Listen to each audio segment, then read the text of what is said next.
you and Fitz became pretty tight last year. I was wondering how you reacted when you heard the news and what support you provide. Yeah, so obviously, it's a really tough time for him, his family. So I really felt for him and his family, his kids. I've met all of them before, so. But knowing him, a big family guy, he's handled it, really well. He's been there for his kids, for his wife, for his dad and his brothers and all that.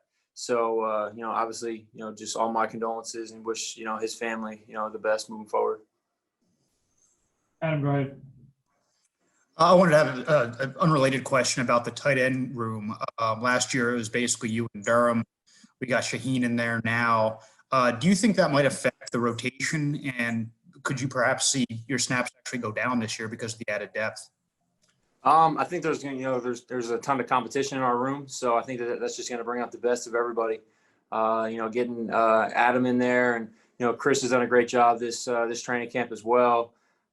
Chandler's in our room too, and he's done a very good job. And then we got Nate, who we signed at the beginning of training camp. So ton of talent. Everybody's making plays, whether it's the run game, pass pro. For me, I love it. I think it's exciting, and I think it's something that we can continue to build on. Barry? Hi, Mike. One of the big challenges, obviously, for defensive coordinators around the league is finding players capable of covering skilled pass-catching tight ends like yourself, whether it be a linebacker or a safety. What do you think could make Eric Rowe effective in that role? We saw him obviously handle it late last season. Who besides Eric has been on you in this camp and coverage? Eric's done a great job this entire training camp. He's done a good job, playing physical, using his hands, and I think that's helped, me as well, moving forward. Just being aware of, different moves at the line of scrimmage that I got to be aware of, being ready to use my hands, get off press coverage. So I think that, that entire room, the safeties have done a good job on the tight ends, and it's been a competition that has been, day in and day out. Sometimes, they get the best of us, sometimes we get the best of them. So it's been fun. Omar? Mike, Durham said you guys got together this offseason and started to work on things that strengthen each other's weaknesses.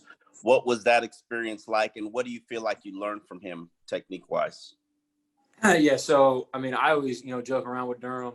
I'll call him like an extended tackle and all that kind of stuff, and I'll joke around with him. But, honestly, he's done a really good job this training camp of, making a ton of plays in the pass game. And then, obviously the other way around, he'll joke around with me and, tell me I should be in the receiver room and all that kind of stuff. And me and Durham are best friends. We got a really good relationship, and we'll always joke around with each other. But we did, I've kind of watched him and his footwork when it comes to run blocking and his technique and his hands. I'm still trying to put it together in that aspect. And then, he would, talk to me just about just routes, releases, some things that, I kind of got better with last year, when George came in and, helped me out with that. So I think, we just kind of building off each other. And like I said, there's a lot of talent in our tight end room that, we're going to try to continue to, build around. So. Travis? Hey, Mike, oftentimes you'll hear people talk about the challenges of a tight end coming into the league the first couple of years because you have to worry about run blocking, pass protection, running routes. You have to know all the assignments on offense. How do you feel you're doing in that area now coming into year 3? Is there like another level of comfort you've kind of stepped into this year? Yeah, I feel good. I'm excited to, just continue to develop, continue to, get better and more comfortable day in and day out. It also is, good, playing with, the same receivers outside, the same quarterback back there, all that kind of stuff. So I think from that aspect, it's been good as well. Just that chemistry and, the continuity. So, I think sometimes, I'm running a route and, Fitz kind of knows where I'm going to be, or, I know what he's thinking, pre-snap. So just, that, like I said, that chemistry and, just that comfort level, I think it's just going to continue to grow. Joe? Mike, this came so fast. I was surprised when I realized I had to flip the calendar to September tomorrow, and that the first game is only 13 days away. How do you feel hearing that? First game is just 13 days away. I mean, how much time is left? What do you guys still need to get done before then? Yeah, I mean, it's obviously exciting, just to know that it's that close. But at the same time, if you guys know Coach Flo, he's not letting us, look too far ahead. Just kind of focus on the task at hand, focus on the day's practice. We'll come in here, watch the film, get better and improve. And, right now, just continue to, focus on the Miami Dolphins and, helping each and every one of us, get better day in and day out until, we put our mind and, game plan, all that kind of stuff into the next phase. But, like you said, it is very exciting. Adam? Fitz has been in the league now for close to 2 decades, and he's seen a lot. Has there been anything different about him this year than maybe last year? No, I mean, I feel like at this point, you kind of know exactly what you're going to get. But, I mean, like you said, he's seen it all.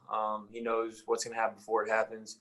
I mean, today we ran a play in practice, and I came in motion across him, and I just asked him, I was like, hey, man, like, what do you think the coverage is? And he just told me the coverage is right away. I knew exactly how to run my route, and I caught the ball down the field. So just, those kind of just little bits and pieces of, playing with him and, being able to kind of pick his brain, whether it's in the meeting room or whether it's 3 seconds for the ball's about to get snapped. It's just going to help you continue to grow, develop, help you make plays. And, I think you've seen that time and time again with Fitz out there.